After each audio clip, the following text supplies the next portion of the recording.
ಅಕ್ಕನ ಜೊತೆ ಖುಷಿಯಾಗಿ ಸಂತೋಷದಿಂದ ಸಂಸಾರ ಮಾಡ್ತೀರಾ ಅನ್ನೋ ಹಾಗಿದ್ರೆ ನೀವೇನ್ ಹೇಳಿದ್ರು ನಾನು ಕೇಳ್ತೀನಿ. ನೀವೇನ್ ಹೇಳಿದ್ರು ನಾನು ಅದನ್ನ ಮಾಡ್ತೀನಿ. ಹಾಗಾದ್ರೆ ಈ ಪರಶುರಾಮ್ ಹೆಂಡತಿ ಅನ್ನೋ ಸ್ಥಾನ ಈ ಕಂಪ್ನಿ ಸಿಇಒ ಅನ್ನೋ ಸ್ಥಾನನ ಬಿಟ್ಟು ನಾರ್ಮಲ್ ಕಾವೇರಿಯಾಗಿ ಮನೆಗೆ ಬಾ.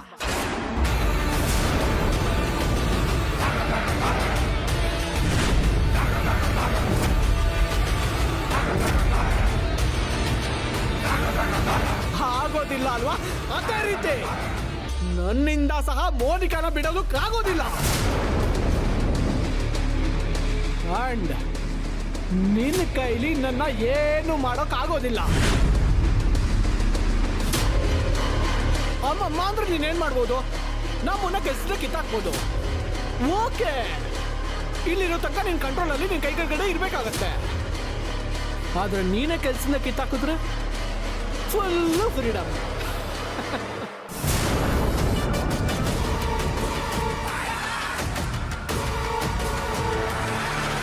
ಆಗ ನಮ್ಗೆ ಹೇಳೋರು ಇಲ್ಲ, ಕೇಳೋರು ಇಲ್ಲ. ನಮ್ದೇ ಲೈಫು, ನಮ್ದೇ ರೂಲು.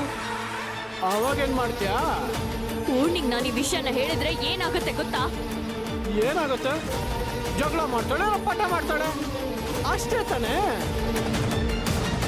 ಲೈಫ್ ನಾಗ್ ನಿಮ್ಮ ಅಕ್ಕಂಗೆ ಈ ವಿಚಾರ ಗೊತ್ತಾಗದೆ ಇರೋ ಹಾಗೆ ನನ್ನ ಮತ್ತೆ ಮೋನಿಕಾ ಸಂಬಂಧನ ಗುಟ್ಟಾಗಿ ಮೈಂಟೈನ್ ಮಾಡಿಕೊಂಡು ನಿಮ್ಮ ಅಕ್ಕನು ಸಂತೋಷವಾಗಿ ನೋಡ್ಕೊಳ್ಳೋಣ ಅಂತ ಅಂದ್ಕೊಂಡಿದ್ದೆ.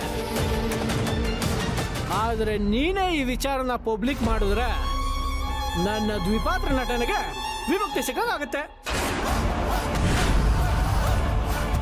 ಆಮೇಲೆ ಇನ್ನೇನು, ನಿಮ್ಮ ಅಕ್ಕನ ಬಿಟ್ಟು ನಾನು ಮತ್ತೆ ಮೋನಿಕಾ ಎರಡು ಮದುವೆ ಆಗ್ತೀವಿ.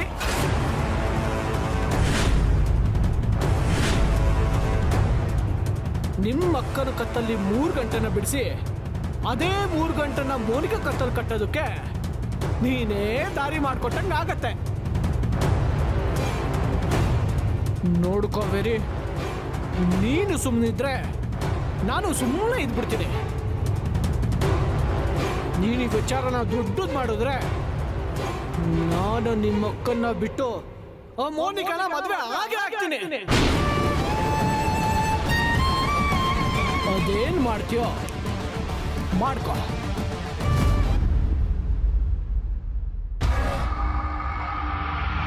ಮೊನ್ನೆ ರೆಸಾರ್ಟ್ಗೆ ಹೋಗಿ ಎಣ್ಣೆ ಹೊಡೆದು ಪ್ರಜ್ಞೆ ತಪ್ಪಿ ಬಿದ್ದಿದ್ದಾಗ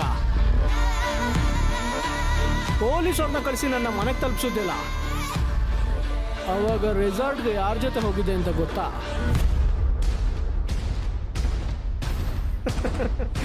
ಇದೇ ಮೋನಿಕಾ ಜೊತೆ.